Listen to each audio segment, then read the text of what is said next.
메리 크리스마스. 네, 네.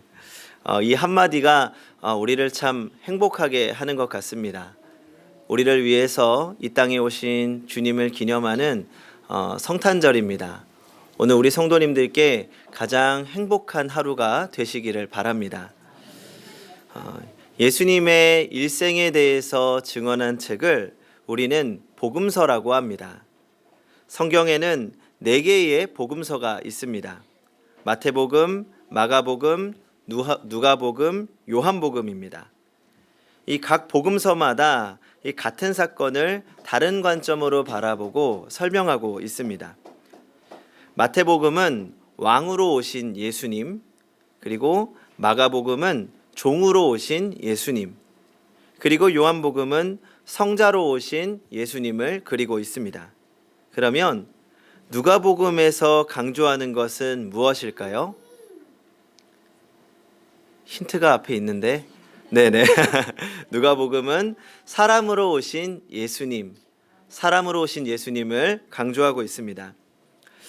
우리는 하나님이 사람으로 오셨다는 사실을 늘 들어왔기 때문에 사실은 특별한 감정을 느끼기 어렵습니다. 그러나 이것은 우리에게 있어서 너무나도 놀라운 소식이고 기쁜 소식입니다. 특별히 과거 유대인들에게는 하나님이 사람으로 오셨다는 것은 상상도 할 수 없는 혁명적인 사건이었습니다. 성경에는 하나님의 이름이 있습니다.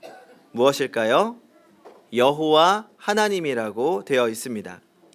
그러나 사실 성경에 여호와라는 글자만 있지 그 발음을 어떻게 하는지는 잘 모릅니다. 유대인들은 이 서기관들이 성경을 필사하다가 여호와라는 하나님의 이름이 나오면 목욕을 하고 새 붓으로 여호와라고 하나님의 이름을 적었다고 합니다.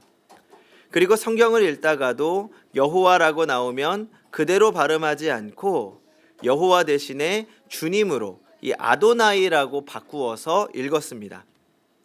하지만 유대인들은 이 여호와 하나님 글자만 있었지 그 글자를 읽질 않았기 때문에 이 도대체 어떻게 발음을 하는지는 모른다는 이야기입니다. 그러니까 우리 성경에도 여호와라고 한 것도 이렇게 발음할 것이다 라고 추측해서 여호와라고 한 것이지 사실은 이제 많은 분들이 야훼라고 부르고 있습니다. 그렇게 유대인들은 하나님을 사람으로서는 접근 불가능한 거룩한 분으로 알고 있었습니다.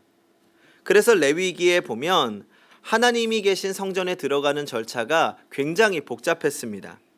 마치 이 방사능 물질이 있는 원자로에 들어가는 것처럼 성전에 들어가는 사람도 대제사장으로 엄격하게 제한했고 그 절차도 복잡했습니다. 그런데 오늘 성경은 그 거룩하신 하나님이 사람의 모양으로 오셨다고 증언하고 있습니다. 그것도 귀한 왕의 자리로 태어난 것이 아니라 평범한 요셉이라는 가정에서 태어납니다. 더구나 오늘 누가복음에 기록한 것처럼 구유에서 태어나셨습니다. 이 유대인들에게는 상상할 수도 없는 파격적인 사건입니다. 그렇게 태어나신 하나님이 누구를 찾아가셨습니까? 죄인들을 찾아가고 세리와 창녀들, 가난하고 병든 자들, 세상에서 소외받고 힘이 없는 사람들을 찾아가셨습니다. 그러니 유대인들 중에는 성경 좀 안다고 하는 바리새인들은 이 예수님을 거룩하신 하나님으로 그들이 오랫동안 기다려왔던 메시아로 받아들일 수가 없었던 것입니다. 그리고 예수님이 탄생하고 2000년이 지난 오늘까지 이어져서 오늘날 유대인들 대부분은 예수님을 믿지 않은 채 있습니다. 그러면 오늘 우리가 주목해야 될 것은 왜 하나님이 사람으로 오셨는가? 왜 하나님은 사람으로 오셔야만 했는가 하는 것입니다. 첫 번째로 사람의 구원을 이루기 위해서 사람으로 오셨습니다. 이 유명한 철학자 키에르케고르가 이것을 이렇게 비유로 설명했습니다. 어느 왕이 나라를 여기저기 돌아보았다. 시골에 들어갔을 때 아주 예쁜 처녀를 보았다. 왕은 그 처녀를 아내로 맡고 싶었다. 그래서 신하에게 말했다. 그 처녀를 데리고 오라. 결혼하고 싶다. 신하는 한마디로 거절했다. 폐하, 안 됩니다. 왕의 신분으로 천민과 결혼하면 안 됩니다. 그러자 왕이 대답했다. 그러면 내가 시골로 내려가서 거기서 결혼하고 싶다. 신하가 또 말했다. 폐하, 그것도 안 됩니다. 왕의 신분으로 시골에 내려가서 살면 안 됩니다. 그러나 왕은 너무도 그 여인이 그리웠다. 그래서 결단을 내렸다. 왕의 자리를 포기한 것이다. 그리고 천민이 되어 시골로 갔다. 그리고 천민이 되어 그 처녀를 사랑하며 그곳에서 살았다. 이 키에르케고르가 쓴 왕과 시골 처녀의 사랑이라는 글입니다. 이것이 바로 사람을 사랑하신 하나님의 이야기인 것입니다. 초대교부 이레니우스는 성육신의 비밀을 이렇게 말합니다.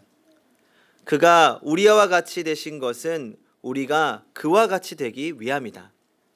무슨 말입니까? 우리를 위한 구원의 길을 열기 위해 이 땅에 사람의 모양으로 오신 것입니다.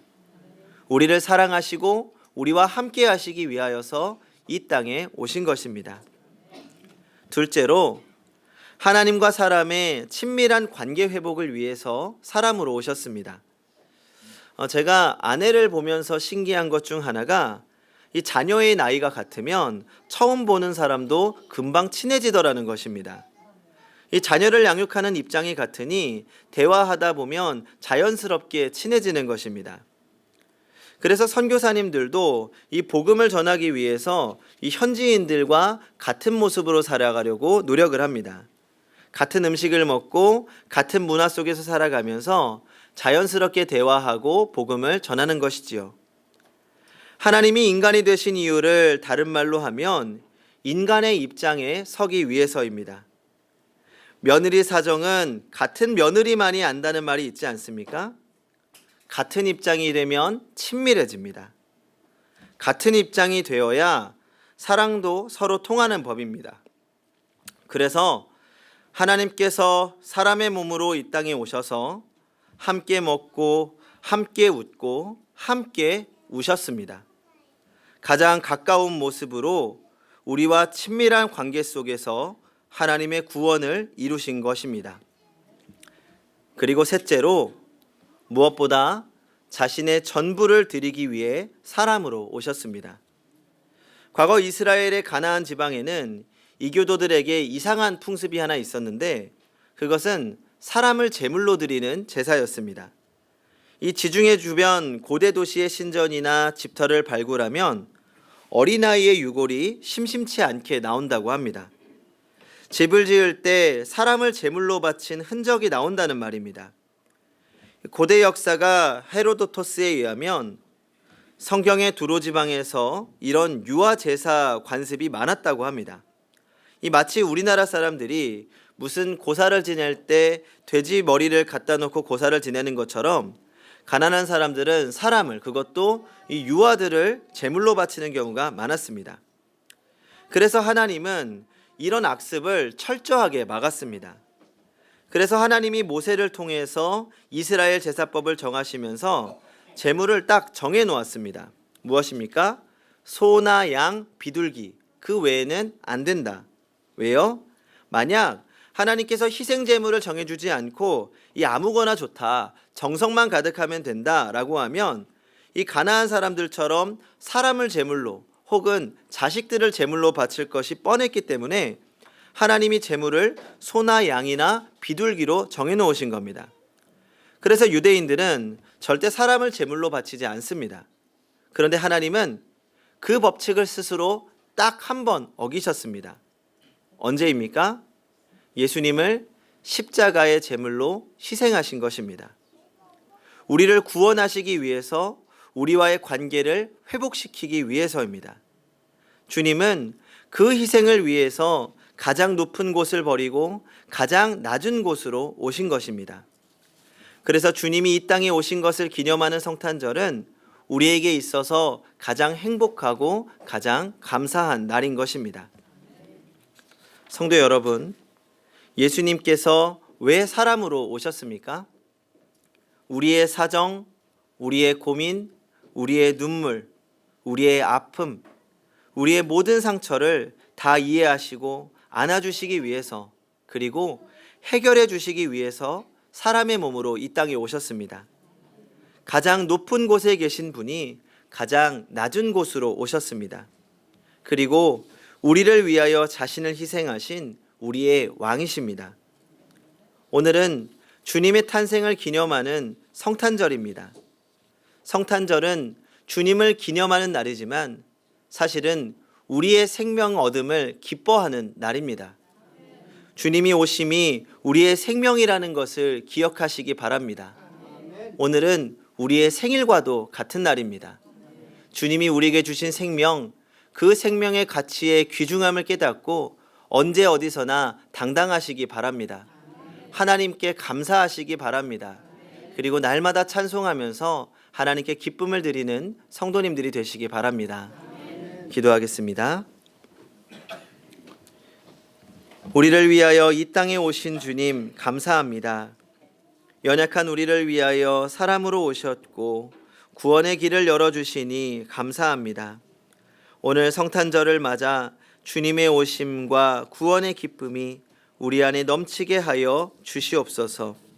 또한 그 사랑으로 주신 우리 자신의 생명이 얼마나 귀한 것인지 깨닫게 하시고 감사로 찬송하게 하여 주시옵소서. 또 여전히 아직 복음을 모르는 이들도 있습니다. 그들에게 주님의 은혜와 사랑을 전하며 살게 하여 주시옵소서. 우리 모든 가정에 하나님이 허락하시는 평화와 기쁨이 넘치게 하여 주시옵소서.